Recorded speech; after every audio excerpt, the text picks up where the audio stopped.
ਇਹ ਨੌਜਵਾਨ ਹੈ ਸਾਡੇ ਪੰਜਾਬ ਦਾ ਨੌਜਵਾਨ। ਦੇਖੋ ਯੂਥ ਜਿਹਨੂੰ ਅਸੀਂ ਕਹਿੰਦੇ ਆ ਇਹਨਾਂ ਨੂੰ ਕੈਨੇਡਾ ਨਹੀਂ ਜਾਣ ਦੇਣਾ, ਇੱਥੇ ਰੱਖਣਾ। ਇਹ 10,800 ਦੀ ਨੌਕਰੀ ਆ, ਦੇਖੋ ਉਹਦੇ ਲਈ ਰੋਂਡੇ ਮਾਨ ਸਾਹਿਬ ਤੁਹਾਡਾ ਹਰਾ ਪੈਨ ਨੌਕਰੀਆਂ ਦੇਣ ਲਈ ਚੁੱਕਿਆ, ਪਰ ਤੁਹਾਡੇ ਰਾਜ ਵਿੱਚ ਠੇਕਾ ਹੋਰ ਕੰਪਨੀ ਨੂੰ ਜਾ ਰਿਹਾ ਜੀ। 1020 ਬੰਦਾ ਸਿੱਧਾ ਬੇਰੁਜ਼ਗਾਰ ਹੋ ਰਿਹਾ ਮਾਨ ਸਾਹਿਬ। ਆ ਮਹੀਨਾ ਸਾਡੇ ਕੋਲ ਇੱਕ ਰਹਿ ਗਿਆ ਜੀ। 1 ਮਹੀਨੇ ਤੋਂ ਬਾਅਦ ਸਾਨੂੰ ਸਾਰਿਆਂ ਨੂੰ ਬੇਰੁਜ਼ਗਾਰ ਕਰ ਦਿੱਤਾ ਜਾਵੇਗਾ। ਸਾਨੂੰ ਆਸ ਸੀ ਕਿ ਬਦਲਾਅ ਆਊਗਾ ਤੇ ਸਾਨੂੰ ਵਧੀਆ ਨੌਕਰੀਆਂ ਮਿਲਣਗੀਆਂ, ਸਾਡੇ ਬੱਚਿਆਂ ਨੂੰ ਰੁਜ਼ਗਾਰ ਮਿਲੇਗਾ। ਅਸੀਂ ਕਹਿੰਦੇ ਹਾਂ ਕਿ ਸਰਕਾਰ ਜੀ ਸਾਡਾ 10,800 ਤੇ ਗੁਜ਼ਾਰਾ ਹੋ ਰਿਹਾ ਬੜੀ ਮੁਸ਼ਕਲ ਨਾਲ। ਇਹਨੇ ਮਹਿੰਗਾਈ ਦੇ ਸਮੇਂ 'ਚ ਸਾਡੇ ਕੋਲ ਇਹ ਰੁਜ਼ਗਾਰ ਨਾ ਖੋਇਆ ਜਾਵੇ। ਸਾਬਕਾ ਫੌਜੀਆਂ ਦੀ ਤਨਖਾਹ ਜੇ 38,000 ਦੇ ਕਰੀਬ ਹੈ ਔਰ ਜਿਹਦੀ 9,000 10,000 ਤਨਖਾਹ ਹੈ, ਉਹਦਾ ਰੋਜ਼ਗਾਰ ਖੋਹ ਲੈਣਾ ਕਹਿ ਸਕਦੇ ਕਿ ਰੱਜਿਆਂ ਨੂੰ ਰੁਜ਼ਗਾਰ ਹੀ ਕਿ 1031 ਬੰਦੇ ਜਿਹੜੇ ਬੇਰੁਜ਼ਗਾਰ ਹੋ ਰਹੇ ਆ, ਇਹਨਾਂ ਦਾ ਰੁਜ਼ਗਾਰ ਕਿਰਪਾ ਕਰਕੇ ਨਾ ਖੋਵੋ, ਸਾਡੀ ਬੇਨਤੀ ਆ। ਮੈਂ ਹਾਂ ਤੁਹਾਡੇ ਨਾਲ ਦਮਨਪ੍ਰੀਤ ਸਿੰਘ। ਲਗਾਤਾਰ ਸਰਕਾਰ ਦੇ ਨਾਲ ਪੇਚਾ ਪੈ ਰਿਹਾ, ਪੇਚਾ ਬੇਰੁਜ਼ਗਾਰ ਮੁਲਾਜ਼ਮਾਂ ਦਾ ਵੀ ਪੈ ਰਿਹਾ ਤੇ ਜਿਹੜੇ ਕੱਚੇ ਮੁਲਾਜ਼ਮ ਨੇ ਉਹਨਾਂ ਦਾ ਵੀ ਪੇਚਾ ਪੈ ਰਿਹਾ। ਇੱਕ ਨਵਾਂ ਪੇਚਾ ਜਿਹੜਾ ਕਹਿ ਸਕਦੇ ਹਾਂ ਸਰਕਾਰ ਦੇ ਨਾਲ ਜ਼ਰੂਰ ਜਿਹੜੇ ਬੈਂਕਾਂ ਦੇ ਵਿੱਚ ਗਾਰਡ ਹੁੰਦੇ ਨੇ, ਭਾਵੇਂ ਉਹ ਗਨਮੈਨ ਹੁੰਦੇ ਨੇ, ਉਹਨਾਂ ਦਾ ਵੀ ਸਰਕਾਰ ਦੇ ਨਾਲ ਪੈ ਰਿਹਾ ਸਿੱਧੇ ਤੌਰ ਤੇ।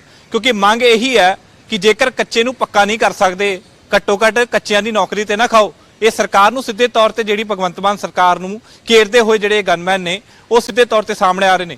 ਪੂਰੇ ਮਸਲੇ ਦੀ ਵੀ ਗੱਲਬਾਤ ਕਰਾਂਗੇ। ਮੇਰੇ ਨਾਲ ਉਹ ਗਨਮੈਨ ਵੀ ਮੌਜੂਦ ਨੇ, ਉਹ ਗਾਰਡ ਮੌਜੂਦ ਨੇ। ਪੂਰਾ ਮਸਲਾ ਕੀ ਹੈ ਕਿ ਪੇਚੇ ਦਾ ਮੈਂ ਜ਼ਿਕਰ ਕੀਤਾ, ਤਾਂ ਪੂਰਾ ਮਸਲਾ ਕੀ ਹੈ ਕਿ ਜਿਹੜਾ ਸਰਕਾਰ ਦੇ ਨਾਲ ਪੇਚਾ ਪੈ ਰਿਹਾ। ਸਰ ਅਸੀਂ ਪੰਜਾਬ ਦੀਆਂ ਵੱਖ-ਵੱਖ ਕੋਆਪਰੇਟਿਵ ਬੈਂਕਾਂ ਦੇ ਵਿੱਚ ਐਜ ਏ ਗਨਮੈਨ ਅਤੇ ਸਿਕਿਉਰਿਟੀ ਗਾਰਡ ਡਿਊਟੀ ਕਰ ਰਹੇ ਹਾਂ। ਹੁਣ ਗੱਲ ਕੀ ਹੋਈ ਹੈ ਜੀ, ਜਿਹੜੀ ਸਾਡੀ ਪਹਿਲੀ ਕੰਪਨੀ ਸੀ ਉਹਦੇ ਕੋਲੋਂ ਟੈਂਡਰ ਚੱਕ ਕੇ ਸਰਕਾਰ ਨਵੀਂ ਕੰਪਨੀ ਪੈਸਕੋ ਕੰਪਨੀ ਨੂੰ ਦੇ ਰਹੀ ਹੈ ਜੀ। ਠੀਕ ਹੈ। ਪੈਸਕੋ ਕੰਪਨੀ ਕੀ ਕਰ ਰਹੀ ਹੈ ਜੀ, ਉਹ ਐਕਸ ਸਰਵਿਸਮੈਨਾਂ ਨੂੰ ਡਿਊਟੀ ਤੇ ਰੱਖ ਰਹੀ ਹੈ ਤੇ ਸਿਵਲ ਅਸੀਂ ਜਿੰਨੇ ਵੀ ਸਿਵਲ ਹੈ ਸਾਨੂੰ ਸਾਰਿਆਂ ਨੂੰ ਉਹ ਡਿਊਟੀ ਤੋਂ ਫਾਰਗ ਕਰ ਰਹੀ ਹੈ ਜੀ। ਕਰੋਨਾ ਕਾਲ 'ਚ ਨੋਟਬੰਦੀ 'ਚ ਅਸੀਂ ਬੈਂਕ ਦੇ ਨਾਲ ਮੋਢੇ ਨਾਲ ਮੋਢਾ ਜੋੜ ਕੇ ਖੜੇ ਹਾਂ, ਹਰ ਕੰਮ ਤਸੱਲੀ ਨਾਲ ਕੀਤਾ ਜੀ ਸਾਰਾ। ਹੁਣ ਸਾਡੇ ਜਿਹੜੀ ਨੌਕਰੀ ਤੇ ਜੌਬ ਤੇ ਤਲਵਾਰ ਲਟਕ ਗਈ ਹੈ ਜੀ, ਕਿਉਂਕਿ ਪੈਸਕੋ ਕੰਪਨੀ ਸਾਨੂੰ ਸਿਵਲਿਆਂ ਨੂੰ ਨਹੀਂ ਰੱਖ ਰਹੀ।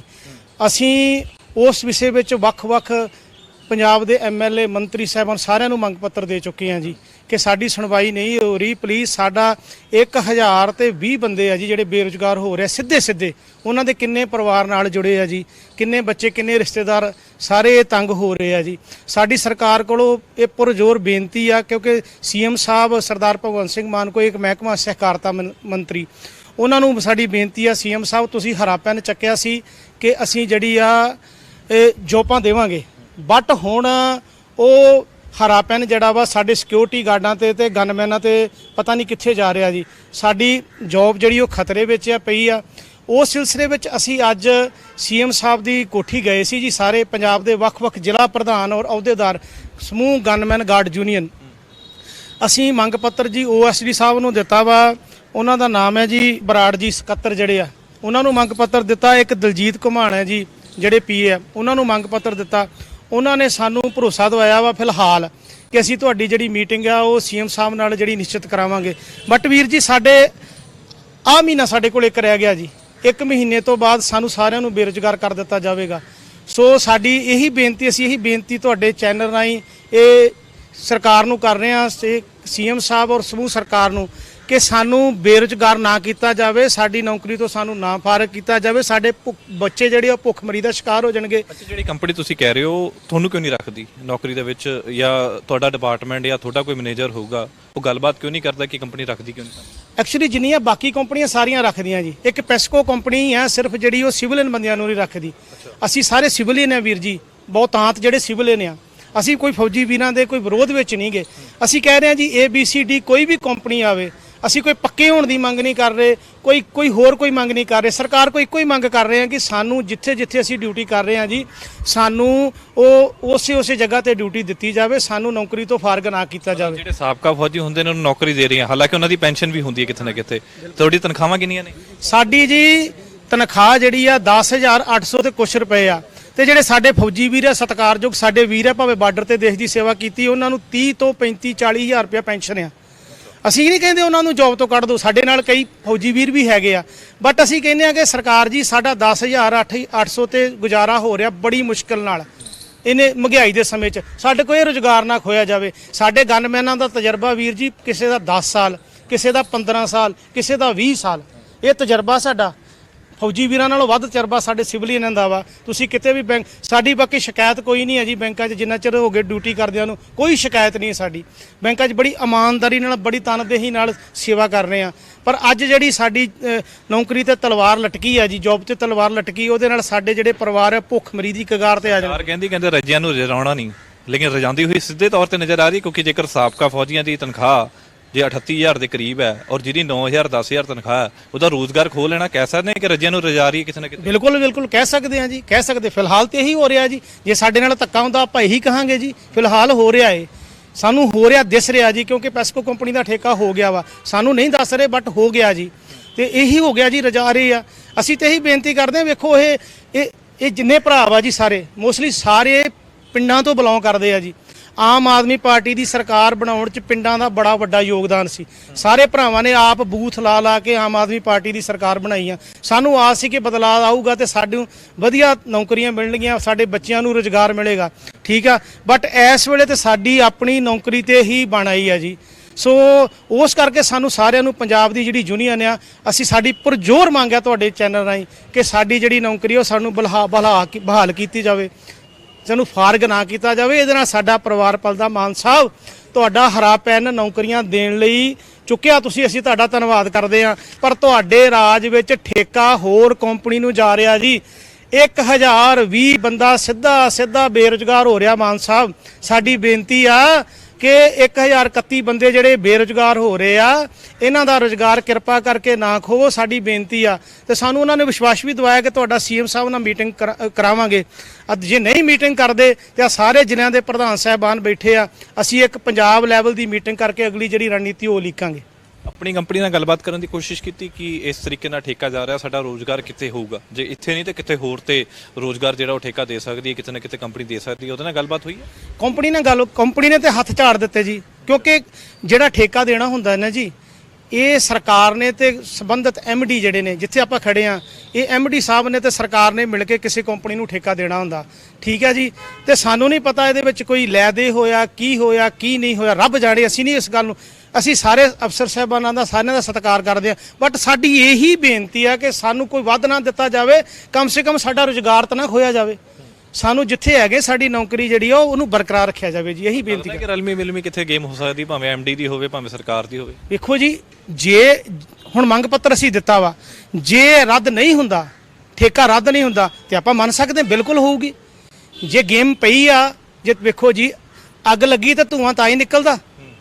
ਕੰਪਨੀ ਚੱਲ ਰਹੀ ਸੀ, ਕੋਈ ਗੱਲ ਨਹੀਂ ਚੱਲ ਰਹੀ ਸੀ, ਜੇ ਉਹਨੂੰ ਚੱਲਦੀ ਰਹਿਣ ਦਿੰਦੇ, ਉਹਨੂੰ ਸਹੀ ਤਰੀਕੇ ਨਾਲ ਚਲਾ ਲੈਂਦੇ, ਟਾਈਮ ਟੂ ਟਾਈਮ ਤਨਖਾਹ ਦੇ। ਪਹਿਲੀ ਫਿਰ ਤੁਹਾਨੂੰ ਇੱਕ ਹੋਰ ਬੇਨਤੀ ਮੈਂ ਦੱਸ ਦਵਾਂ ਜੀ, ਗੱਲ ਦੱਸ ਦਵਾਂ। ਜਿਹੜੀ ਪਹਿਲੀ ਕੰਪਨੀ ਆ ਓਰੀਅਨ ਕੰਪਨੀ, ਉਹ 2-2 3-3 ਮਹੀਨੇ ਸਾਨੂੰ ਤਨਖਾਹਾਂ ਨਹੀਂ ਦਿੰਦੀ। ਉਹ ਵੀ ਅਸੀਂ 2-2 3-3 ਮਹੀਨੇ ਧਰਨਾ ਲਾ ਕੇ ਫਿਰ ਤਨਖਾਹਾਂ ਲੈਂਦੇ ਰਹੇ ਆ ਜੀ। ਇੰਨਾ ਸਾਡਾ ਬੁਰਾ ਹਾਲ ਹੈ ਜੀ ਪੰਜਾਬ ਵਿੱਚ। ਤੁਸੀਂ ਸਮਝ ਲਓ ਕਿ ਅਸੀਂ ਰੁਜ਼ਗਾਰ ਦੀਆਂ ਗੱਲਾਂ ਕਰਦੇ ਆ, ਅਸੀਂ ਘਰ ਨੌਕਰੀ ਦੀ ਗੱਲ ਕਰਦੇ ਆ, ਅਸੀਂ ਕਹਿੰਦੇ ਆ ਕਿ ਬੱਚੇ ਕੈਨੇਡਾ ਨਹੀਂ ਜਾਣ ਦੇਣੇ, ਇੱਥੇ ਰੱਖਣੇ ਆ। ਤੇ ਆਹ ਦੇਖੋ ਜਿਹੜੇ ਇੱਥੇ ਆ ਉਹਨਾਂ ਦਾ ਕੀ ਹਾਲ ਹੋ ਰਿਹਾ। ਸੋ ਅਸੀਂ ਇਹੀ ਆਸ ਕਰਦੇ ਆ, ਸਾਨੂੰ ਅਜੇ ਵੀ ਆਸ ਆ, ਪੂਰਨ ਵਿਸ਼ਵਾਸ ਆ ਵੀ ਸਰਕਾਰ ਸਾਡੀ ਬਾਂਹ ਫੜੂਗੀ। ਸਰਕਾਰ ਨੂੰ ਭਲੀ ਭਾਂਤ ਪਤਾ ਕਿ 1031 ਬੰਦਿਆਂ ਦਾ ਪਰਿਵਾਰ ਭੁੱਖਮਰੀ ਦੀ ਕਗਾਰ ਤੇ ਆ ਜਾਊਗਾ। ਸਾਨੂੰ ਵਿਸ਼ਵਾਸ ਹੈ ਸੀਐਮ ਸਾਹਿਬ ਤੇ, ਕਿਉਂਕਿ ਅੱਜ ਅਸੀਂ ਉਹਨਾਂ ਨਾਲ ਮੀਟਿੰਗ ਦਾ ਸਮਾਂ ਲਿਆ। ਹੋ ਸਕਦਾ ਜੇ ਸਾਨੂੰ ਮੀਟਿੰਗ ਦਾ ਟਾਈਮ ਮਿਲ ਜੇ ਤੇ ਉਹ ਸਾਡੇ ਮਸਲੇ ਹੱਲ ਕਰ ਦੇਣ, ਤੇ ਜੇ ਨਹੀਂ ਕਰਦੇ ਫਿਰ ਇਹ ਸਾਰੇ ਭਰਾ ਅਗਲੀ ਰਣਨੀਤੀ ਜਿਹੜੀ ਉਲੀਕਣਗੇ। ਸਾਨੂੰ ਕੋਈ ਵੀ ਕਰੜੇ ਤੋਂ ਕਰੜਾ ਸਟੈਪ ਚੱਕਣਾ ਪਊਗਾ। ਵੇਖੋ ਸਾਡੀ ਰੋਜੀ ਰੋਟੀ ਦਾ ਮਸਲਾ, ਸਾਡੇ ਬੱਚਿਆਂ ਦੇ ਭਵਿੱਖ ਦਾ ਮਸਲਾ, ਸਾਨੂੰ ਕੁਝ ਵੀ ਕਰਨਾ ਪਊਗਾ, ਅਸੀਂ ਕਰਾਂਗੇ ਜੀ। ਅੱਜ ਓਐਸਟੀ ਨੂੰ ਮਿਲੇ ਤੇ ਓਐਸਟੀ ਦਾ ਕਿਸ ਤਰੀਕੇ ਦਾ ਰਵੱਈਆ ਸੀ ਔਰ ਕਿਸ ਤਰੀਕੇ ਦੇ ਨਾਲ ਮਿਲੇ? ਮੁੱਖ ਮੰਤਰੀ ਨੂੰ ਮਿਲਣ ਦਾ ਦਾਅਵਾ ਤੁਸੀਂ ਕਹਿ ਰਹੇ ਹੋ ਕਿ ਕੀਤਾ ਜ਼ਰੂਰ, ਲੇਕਿਨ ਤੁਹਾਡੇ ਨਾਲ ਕੀ ਗੱਲਬਾਤ ਹੋਈ, ਕੀ ਵਿਸ਼ਵਾਸ ਦਿਵਾਇਆ, ਕਿਸੇ ਮੁਲਾਕਾਤ ਕਰਾਵਾਂਗੇ ਜਾਂ ਮਸਲੇ ਦਾ ਹੱਲ ਵੀ ਕਰਾਵਾਂਗੇ? ਨਹੀਂ ਵੇਖੋ ਜੀ, ਓਐਸਡੀ ਸਾਹਿਬ ਨੂੰ ਜਦੋਂ ਅਸੀਂ ਮੰਗ ਪੱਤਰ ਦਿੱਤਾ ਸੀ 3-4 ਭਰਾਵਾਂ ਨੇ ਜਾ ਕੇ, ਉਹਨਾਂ ਨੇ ਸੰਬੰਧਿਤ ਐਮਡੀ ਸਾਹਿਬ ਨੂੰ ਉਸੇ ਵੇਲੇ ਸਾਡੇ ਸਾਹਮਣੇ ਫੋਟੋ ਖਿੱਚ ਕੇ WhatsApp ਕਰ ਦਿੱਤਾ ਕਿ ਆਹ ਮਸਲਾ ਜੋ ਸਾਡੇ ਵੇਖਣ 'ਚ ਹੋਇਆ। ਸ਼ਿਕਾਇਤ ਸੀ, ਮਸਲਾ ਜਿਹੜੇ ਅਸੀਂ ਮੰਗ ਪੱਤਰ ਦਿੱਤਾ ਸੀ ਜਿਹੜਾ ਸਾਡਾ ਸੀ, ਉਹਨਾਂ ਨੇ ਮੰਗ ਪੱਤਰ ਸਾਡਾ ਇਹਨਾਂ ਤੱਕ ਪਹੁੰਚਾਤਾ ਕਿ ਆਹ ਗੱਲ ਆ। ਬਟ ਫਿਰ ਉਹਨਾਂ ਨੂੰ ਅਸੀਂ ਕਿਹਾ ਜੀ ਸਾਨੂੰ ਸੰਤੁਸ਼ਟ ਨਹੀਂ, ਅਸੀਂ ਸਾਰਾ ਪੰਜਾਬ ਇੱਥੇ ਆ ਕੇ ਸਾਰੇ ਜ਼ਿਲ੍ਹਿਆਂ ਦੇ ਪ੍ਰਧਾਨ ਆਏ ਆ, ਅਸੀਂ ਸੰਤੁਸ਼ਟ ਨਹੀਂ, ਸਾਡੀ ਸੀਐਮ ਸਾਹਿਬ ਨਾਲ ਮੀਟਿੰਗ ਕਰਾਓ। ਉਹਨਾਂ ਨੇ ਕਿਹਾ ਜੀ ਠੀਕ ਹੈ, ਹੁਣ ਤੇ ਅਸੀਂ ਐਜਿਟ ਤੁਹਾਡੀ ਕਰਾ ਨਹੀਂ ਸਕਦੇ ਮੀਟਿੰਗ, ਤੁਸੀਂ ਆਪਣਾ ਨੋਟ ਕਰਵਾ ਜਾਓ, ਅਸੀਂ ਬਾਅਦ ਵਿੱਚ ਤੁਹਾਨੂੰ ਕਾਲ ਕਰਾਂਗੇ। ਉਹ ਸਾਡੇ 2 ਉਹਨਾਂ ਨੇ ਨੰਬਰ ਨੋਟ ਕਰ ਲਏ ਆ ਜੀ, ਔਰ ਅਸੀਂ ਉਹਨਾਂ ਨੂੰ ਕਿਹਾ ਜੀ 5-7 ਦਿਨ ਦੇ ਵਿੱਚ ਇਹ ਮੀਟਿੰਗ ਅਰੇਂਜ ਕਰਾ ਦਿਓ, ਨਹੀਂ ਤੇ ਸਾਡੀ ਜਿਹੜੀ ਇਹ ਨੌਕਰੀ ਹੈ ਤੇ ਜਾ ਰਹੀ ਹੈ ਜੀ, ਕਿਉਂਕਿ ਐਸੇ ਮਹੀਨੇ ਦੂਸਰੀ ਕੰਪਨੀ ਚਾਰਜ ਲੈ ਰਹੀ ਹੈ ਜੀ। ਇਸੇ ਮਹੀਨੇ ਸਾਰੇ 1031 ਬੰਦਿਆਂ ਦਾ ਜ਼ਿਕਰ ਕਰ ਰਹੇ ਨੇ, ਕਹਿੰਦੇ ਰੋਜ਼ਗਾਰ ਤੋਂ ਚਲੇ ਜਾਣਗੇ ਕਿਤੇ ਨਾ ਕਿਤੇ। ਨੌਜਵਾਨ ਪੀੜ੍ਹੀ ਕਿੰਨੇ ਕੁ ਇਸ ਗਾਰਡਾਂ ਦੇ ਵਿੱਚ ਨੇ ਔਰ ਕਿੰਨੇ ਕੁ ਪੜ੍ਹੇ ਲਿਖੇ ਨੇ? ਦੇਖੋ ਜੀ, ਨੌਜਵਾਨਾਂ ਦੇ ਵਿੱਚ ਤਕਰੀਬਨ ਜ਼ਿਆਦਾ ਤਾਦਾਦ ਦੇ ਵਿੱਚ ਨੌਜਵਾਨ ਪੜ੍ਹੇ ਲਿਖੇ ਜਿਹੜੇ ਮੇਰੇ ਵੀਰ ਆ, ਉਹ ਜ਼ਿਆਦਾਤਰ ਨੌਜਵਾਨ ਹੀ ਆ, ਕਿਉਂਕਿ ਸਾਡੇ ਵੱਡੇ ਵੀਰ ਵੀ ਹੈਗੇ ਆ, ਐਕਸ ਸਰਵਿਸਮੈਨ ਵੀ ਹੈਗੇ ਆ ਇਹਦੇ ਵਿੱਚ। ਪਰ ਇੱਕ ਪਾਸੇ ਸਰਕਾਰ ਕਹਿੰਦੀ ਆ ਵੀ 36000 ਮੁਲਾਜ਼ਮ ਪੱਕਾ ਕਰਨਾ, ਇੱਕ ਪਾਸੇ ਸਾਨੂੰ ਕਹੀ ਜਾਂਦੀ ਆ ਵੀ ਤੁਹਾਨੂੰ ਬੇਰੁਜ਼ਗਾਰ ਕਰ ਰਹੇ ਆ, ਤਾਂ ਇਹਦੇ ਵਿੱਚ ਨੌਜਵਾਨੀ ਰੁਲਦੀ ਨਜ਼ਰ ਆ ਰਹੀ ਹੈ ਬਾਈ ਜੀ।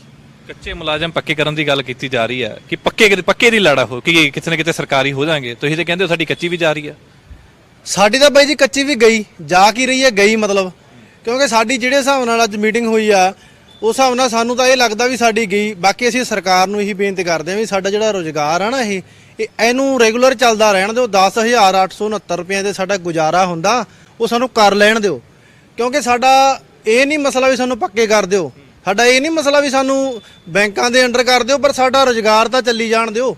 ਸਾਡਾ ਇਹ ਤਾਂ ਨਾ ਕਹੋ, ਕਹਿੰਦੇ ਹੁੰਦੇ ਨਹੀਂ ਨਰੇਗਾ ਦੀ ਦਿਹਾੜੀ 270 ਰੁਪਏ ਉਹਨਾਂ ਨੂੰ ਟਾਈਮ ਤੇ ਮਿਲ ਜਾਂਦੀ ਆ, ਠੀਕ ਆ, ਪਰ ਸਾਡੀ 350 ਨਹੀਂ ਮਿਲਦੀ ਟਾਈਮ ਤੇ ਸਾਨੂੰ, ਠੀਕ ਆ। ਸਾਡੀ ਸਰਕਾਰ ਨੂੰ ਬੇਨਤੀ ਆ ਜੀ, ਸਾਡੇ ਵੀਰਾਂ ਨੂੰ ਮਰਨ ਤੇ ਨਾ ਮਜਬੂਰ ਕਰੋ, ਮੇਰੀ ਬੇਨਤੀ ਆ ਇਹ। ਬੱਚੇ ਕੀ ਤੁਸੀਂ ਕਹਿ ਰਹੇ ਹੋ, ਕਹਿੰਦੇ ਕਿ 10000 'ਚ ਮੈਂ ਗੁਜ਼ਾਰਾ ਚਲਾ ਲੈਣਾ। ਕਈ ਵਿਧਾਇਕ ਜਿਹੜੇ ਕਹਿੰਦੇ ਕਿ 75000 'ਚ ਵੀ ਸਾਡਾ ਗੁਜ਼ਾਰਾ ਨਹੀਂ ਚੱਲਦਾ। ਬਾਈ ਜੀ ਵੇਖੋ, ਮੈਥੋਂ ਗੱਲ ਨਹੀਂ ਹੋ ਰਹੀ। ਵੇਖੋ ਜੀ, ਇਹ ਮਸਲਾ ਰੁਜ਼ਗਾਰ ਜਾ ਰਿਹਾ, ਤੁਸੀਂ ਇਹ ਸਮਝੋ, ਇਹ ਵੀਰ ਜੀ ਕਿਦਾਂ ਰੋ ਰਹੇ ਆ, ਇਹ ਰੁਜ਼ਗਾਰ ਜਾ ਰਿਹਾ, ਇਹਨਾਂ ਦੇ ਚੁੱਲ੍ਹੇ ਦੀ ਅੱਗ ਜਿਹੜੀ ਉਹ ਠੰਡੀ ਪੈ ਰਹੀ ਆ, ਇਹ ਤਾਂ ਰੋ ਰਹੇ, ਬੱਚਿਆਂ ਦਾ ਭਵਿੱਖ ਸਤਾ ਰਿਹਾ ਇਹਨਾਂ ਨੂੰ। 10,800 ਰੁਪਏ ਕੁਝ ਵੀ ਨਹੀਂ ਹੁੰਦਾ ਵੀਰ ਜੀ। ਤੇ ਇਹ ਨੌਜਵਾਨ ਹੈ ਸਾਡੇ, ਇਹ ਪੰਜਾਬ ਦਾ ਨੌਜਵਾਨ ਦੇਖੋ, ਯੂਥ ਜਿਹਨੂੰ ਅਸੀਂ ਕਹਿੰਦੇ ਆ ਇਹਨਾਂ ਨੂੰ ਕੈਨੇਡਾ ਨਹੀਂ ਜਾਣ ਦੇਣਾ, ਇੱਥੇ ਰੱਖਣਾ। ਇਹ 10,800 ਦੀ ਨੌਕਰੀ ਆ, ਦੇਖੋ ਉਹਦੇ ਲਈ ਰੋਣ ਡੇ ਆ, ਸਾਡਾ ਕੀ ਭਵਿੱਖ ਹੋਊਗਾ ਜੀ ਇੱਥੇ।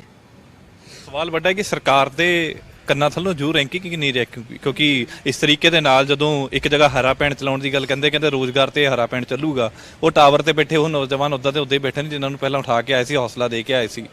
ਹੁਣ ਲੱਗਦਾ ਹੈ ਕਿ ਮੈਮੋਰੈਂਡਮ ਦੇਣ ਨਾਲ, ਇਹ ਸਭ ਕੁਝ ਦੇਣ ਨਾਲ ਸਰਕਾਰ ਦੀ ਕੰਨਾਂ ਥੱਲੋਂ ਕੁਛ ਨਾ ਕੁਛ ਰੈਂਕੂ ਕਿ ਨਹੀਂ ਰੈਂਕੂ।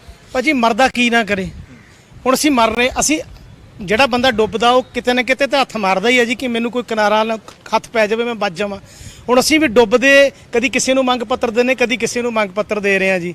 ਸਰਕਾਰ ਦੇ ਕੰਨੀ ਇਹ ਗੱਲ ਪਹੁੰਚਾਉਣ ਦਾ ਸਾਡਾ ਜਿਹੜਾ ਕਿ ਸਰਕਾਰ ਕੱਲ ਨੂੰ ਕਵੇ ਨਾ ਸਾਨੂੰ ਪਤਾ ਨਹੀਂ ਲੱਗਾ, ਜੇ ਨਹੀਂ ਇਹ ਗੱਲ ਬਣਦੀ ਫਿਰ ਸਾਨੂੰ ਕੋਈ ਨਾ ਕੋਈ, ਤੁਹਾਨੂੰ ਕਹਿਣ ਨੇ ਵੀ ਕਰੜੇ ਤੋਂ ਕਰੜਾ ਸਟੈਪ ਵੀ ਕਰਨਾ ਪਊਗਾ। ਸਾਨੂੰ ਰੋਡ ਵੀ ਬਲੌਕ ਕਰਨੇ ਪੈਣੇ ਆ, ਸਾਨੂੰ ਟੈਂਕੀਆਂ ਤੇ ਵੀ ਚੜ੍ਹਨਾ ਪੈਣਾ ਵਾ।